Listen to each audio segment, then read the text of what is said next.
Welcome, my darklings. If you've been engaged in goth or alternative scene for even a little while, I'm sure you've seen the fearsome debate between fashion and music-based subculture arguments. I would like to pose an even more annoying question. If the goth subculture is music-based only, does that exclude people who have been born deaf? In my childhood, I was surrounded by differently abled and neurodiverse peers, so it makes the most sense to me to embody goth as a lifestyle. It may not be accessible music-wise for some individuals. While we have 9 senses, sense of temperature and balance and pain, etc., I'm just going to focus on the main top 5 senses.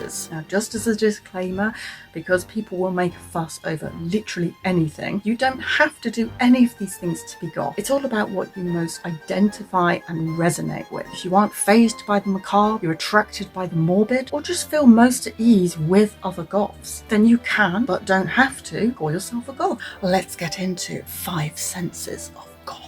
So the obvious one, the sense of sound. Music is the obvious one, but what about other things like creaking floorboards, or the rustling of velvet drapes, the sputtering of a candle, or the sweet howling of a storm as it passes through? All of these sounds and more can be added to create a very ambient atmosphere. There's more to sound than just music. Prick your ears and listen for any spookiness, and maybe even try to bring some of it into your home. The sense of sight. If you are blessed to have working eyes, feast them with dark, rich colours, ornate, opulent detail, carvings, filigree, textured textiles. Everyday items can be gothic. This is just a mirror. That's the only purpose it serves.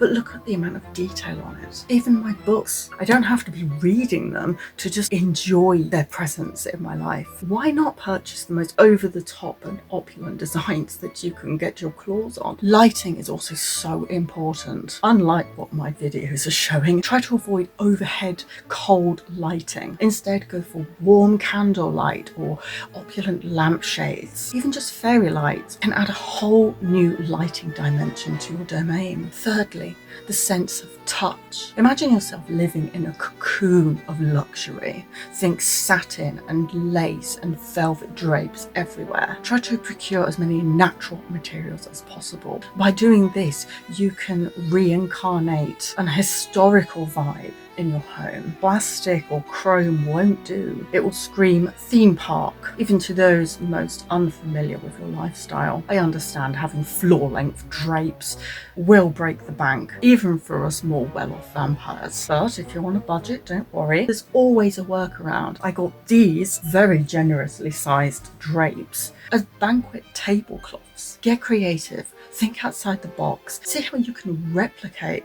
Vlad Tepes's castle on a budget. It's all smoke and mirrors, darling. Our 4th sense, our sense of taste. Now, those who may have lost the sense of taste and smell during COVID will know all too well that that contributed a huge zest to life that was otherwise taken for granted. If you're into home cooking, use as many herbs as you can procure. Add spices, wintry, wholesome flavours. Add cardamom to your tea or cinnamon to your coffee. I personally would eat a whole bulb of garlic if I could. Herbs and spices offer a huge variety of minerals and vitamins that we tend to overlook in the food pyramid. Tied very closely in with the sense of taste, we have the sense of smell. Now, I'm not saying you have to raid your local graveyard for its dirt to get your crypt smelling authentic. You could try your hand at spooky gardening with roses and lilies and all those other strong, sweet smelling flora. In fact, that is why bouquets of flowers are so popular at weddings